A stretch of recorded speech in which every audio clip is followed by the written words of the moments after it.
people I have ever met. If she wanted to do something, she'd work for it. She was the kind of person that I look up to. She, like Maddie, had her whole life together. A few weeks ago, she had bought a Range Rover all by herself. When I went to see her and she had a brand new Range Rover, I remember just thinking, holy crap, Kaylee, I'm so proud of you, and she was able to buy it all by herself.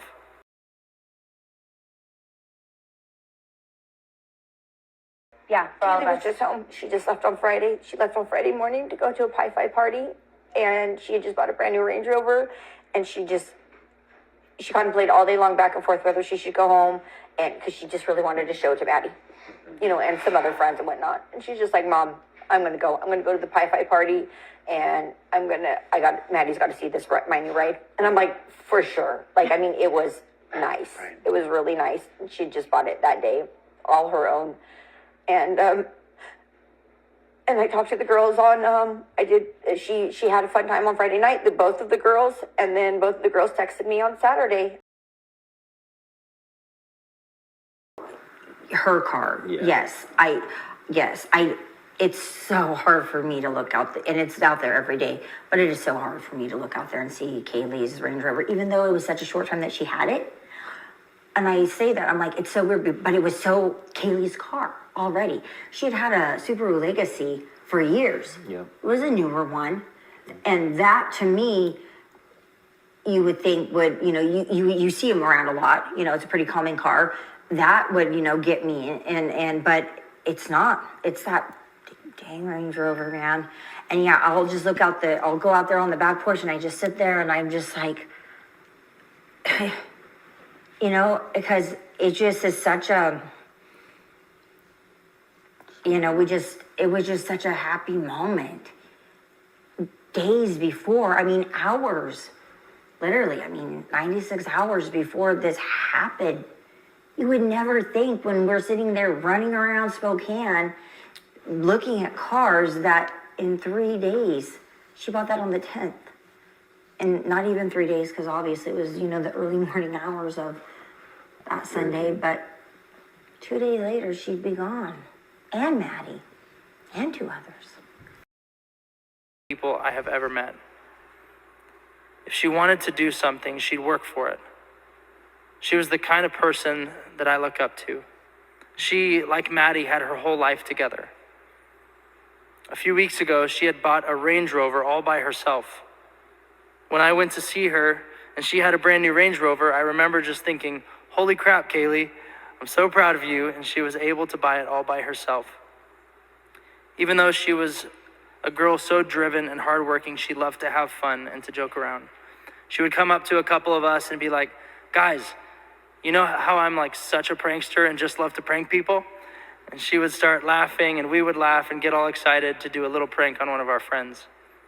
And then we proceed to start the prank. Kaylee would just be laughing and smiling about how funny it was. She also had one of the brightest smiles, and I would always compliment her to make sure she knew she did. And she would be like, really? And get so happy when I complimented her. To my 4 best friends who deserve to live a long, happy life, my life was greatly impacted to have known these 4 beautiful people. My people who changed my life in so many ways and made me so happy.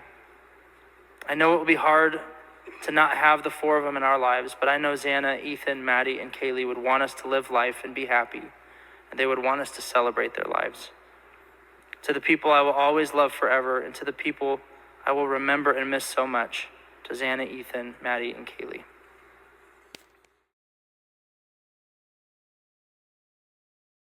Heartbreaking. And looking at it, riding in it. Yeah, I thought that I would drive it. I thought that we would probably switch. I'm like, well, probably. Because we didn't get it back for a long time. And that car hit me hard. 6-7 months. When we got that car back. Yeah, I remember the pictures of you.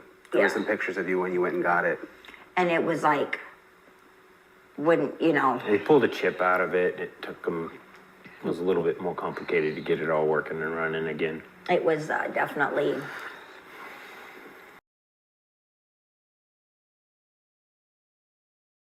when we got that car back. Yeah, I remember the pictures of you. There were Yeah. some pictures of you when you went and got it.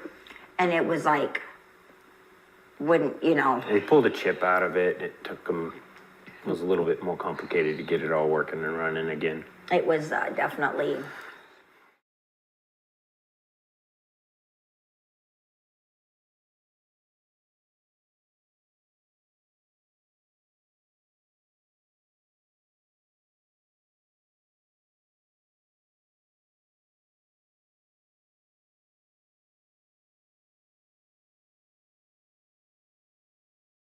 yeah, getting that car back because she had just put stuff in it. And I was talking to her as she was like packing it up. And she didn't, I mean, she unloaded some of it back at that house, but it mostly was all in there exactly. And it had just sit in like a time capsule for, 6-7 months.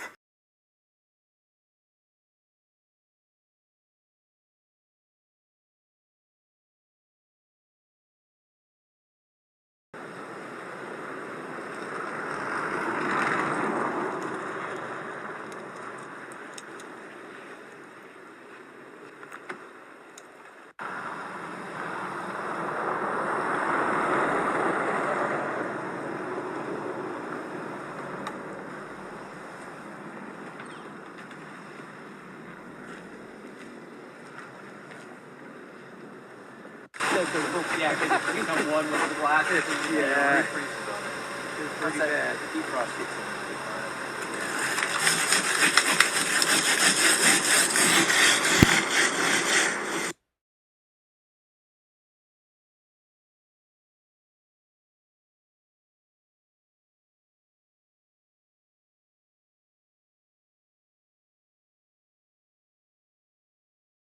Yeah, getting that car back because she had just put stuff in it.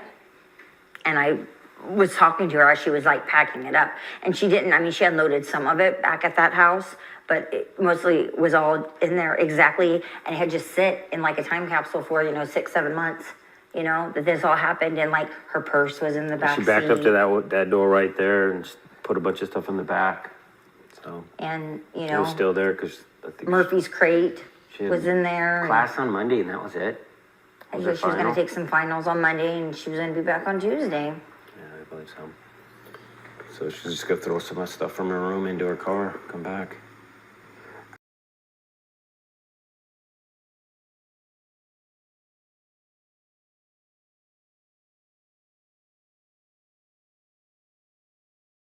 I mean, you guys live this every day, but does like the year mark mean anything? Does it feel any different, or is it just similar to how you feel every day?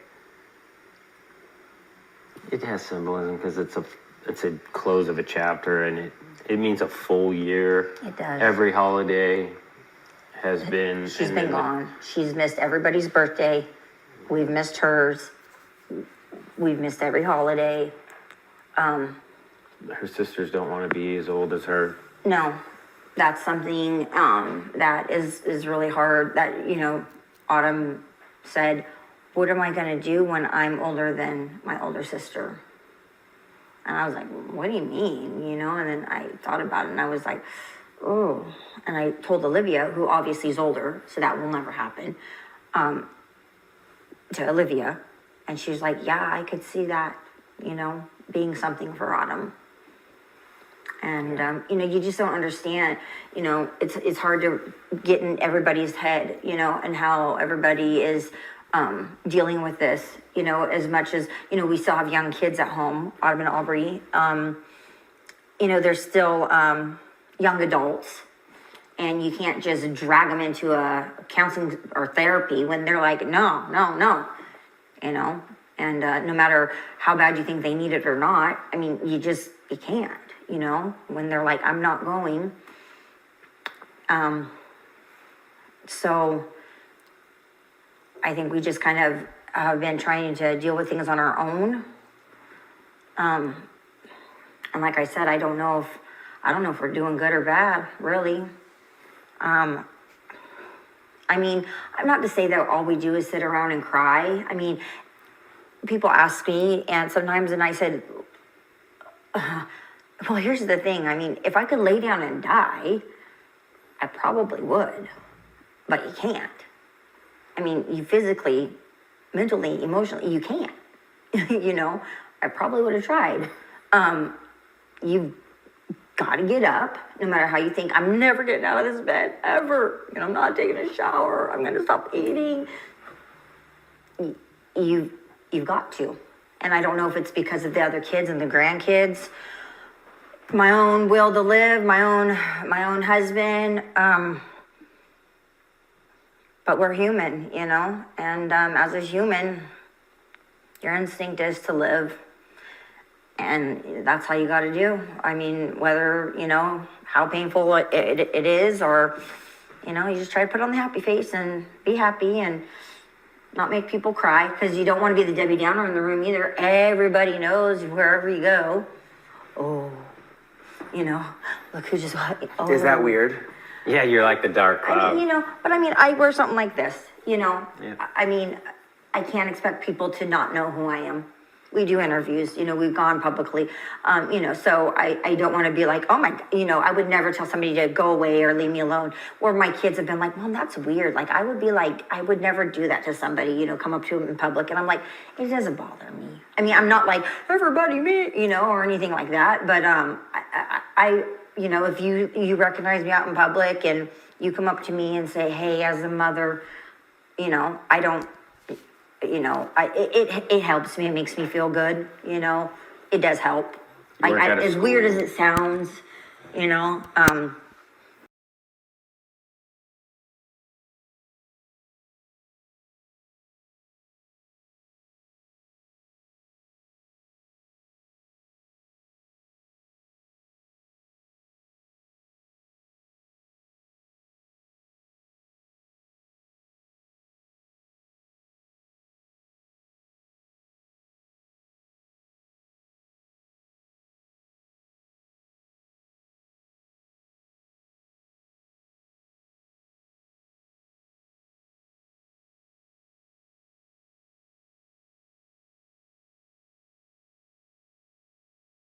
Everything the right thing, They were doing everything the way you're supposed to. Go to school. it's just crazy how Do one everything. person can come in and cause so much trauma, so much damage.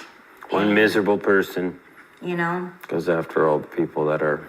and then, we gotta go through hoops and loops and jumps to get him. I guess he's Just convicted to get him officially. I don't know where we're Get a doing schedule. right now. Right now is what we're really hoping for, is a schedule. We were Get the hoping death penalty. there'd be a schedule before the year. I don't know. I just, Yeah, even being in court today, like, it just seems like such a slow process. it is It's like they're aggravating. discovering it as they go, because there's new technologies and there's new evidence, and the gathering of the evidence is a different technique than, these people read in a book. This stuff's not even in books yet. Yeah. So So have you just kind of accepted, like, that it's going to be a while? I refuse. I mean, I'm still waiting for like a Hail Mary or a miracle or something, and be like, it's it's not gonna, I realize it's gonna be 2024, but I refuse to think it's gonna be pushed any further out than that. I absolutely refuse to let myself think that. But all these big delays, and you get like so close, like that September date that got pushed back to October 2 days before. I took everything out of me. I was down. I mean, I was literally down. I was sick. I felt like I was gonna vomit. I put so much into these court dates, as little as they are. I'm waiting. I'm waiting for him to change his plea. I'm waiting for them to say, I don't know why. I just think to myself, and then I like want to pray it away and pray that he makes the right decision, and he says, I'm done. I'm not doing this anymore. I get it. Like, it's costing so much. The lives have already been taken, but what he's doing to the families, and I don't know what goes on, and not having control of your life is just the worst thing ever. yeah. It's the worst. I mean, for the most part, people, that are in control of their lives has somewhat control. I mean, there's always something that, is not in your control, usually.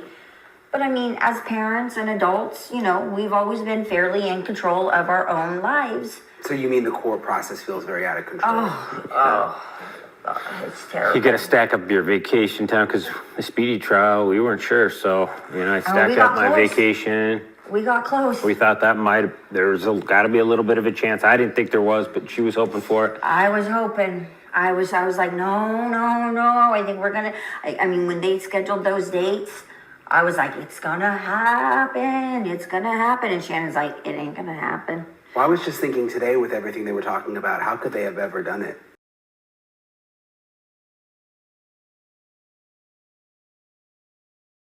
Like there was so much.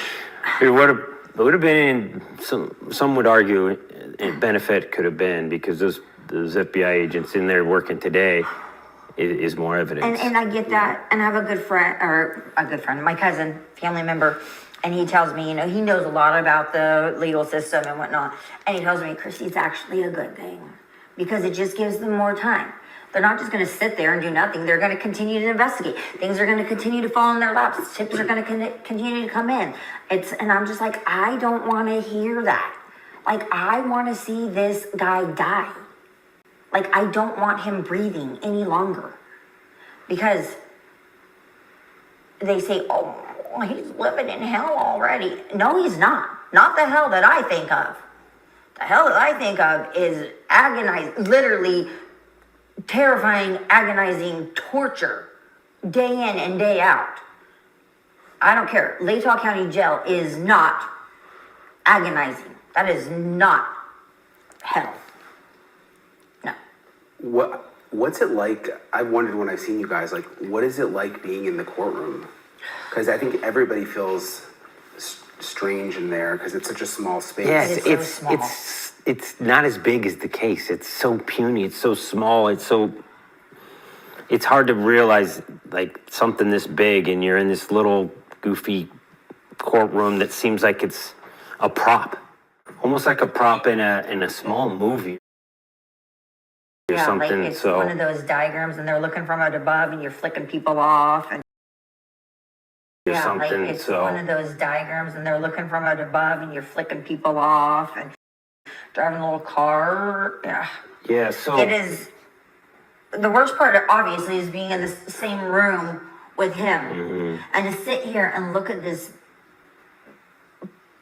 I don't know what he is, to look at this thing and know what he has done. And I mean, like I said, you could make your own details up, and like you mentioned earlier, like you usually go into court and trial, and shit starts getting dropped, and you start being like, oh my, you know, I know Yeah, what's gonna it's happen. not like the so movies. I cannot even imagine what we're gonna hear. And I mean, that is none of what I'm looking forward to, you know, wanting this to happen. And I don't know if he's ever going to speak. It makes me sick that he sits there in his suit suits. Yeah. and he sits there and taps his hands and you're just sitting there and he, you know, sits there and rocks back and forth in the chair. And I'm thinking, why is he sitting in a big old judge chair? Put him in a chair, you know. I don't know why he's sitting in such a big, comfortable chair and all dressed up in a fresh haircut. And I've looked it up. Never seen another murderer or whatever he is convicted. Up to this point of the case, not in handcuffs, not in shackles, one or the other, or both, and in orange. 2023. Her body was never found. Brian Walsh was in court a short time ago. He has been held without bail since his arrest.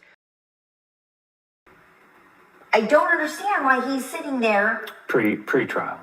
pre-trial. Yeah. Yeah, usually it's just during, like, with the jury there. Yeah, because Exactly. that's where they're biased. That's where they could you be know. formed of bias. And I'll tell you what, I do feel differently about the way there is, because, I mean, there is a different light that I feel shed on me when I walk past the TV or something and his face will be on our screen or something. And when he's wearing orange versus like the original ones where he's in orange with his hair on the back of his neck and him all cleaned up. Not that I think he's nice looking or anything by all means, but it's One's literally, more like a business activity it's versus two different people. a criminal. And they're just giving, and I'm just like, okay, and they're afraid that we're gonna, we're talking or saying something and gonna ruin the case or, a criminal. and they're just giving, and I'm just like, okay, and they're afraid that we're gonna, we're talking or saying something and gonna ruin the case or.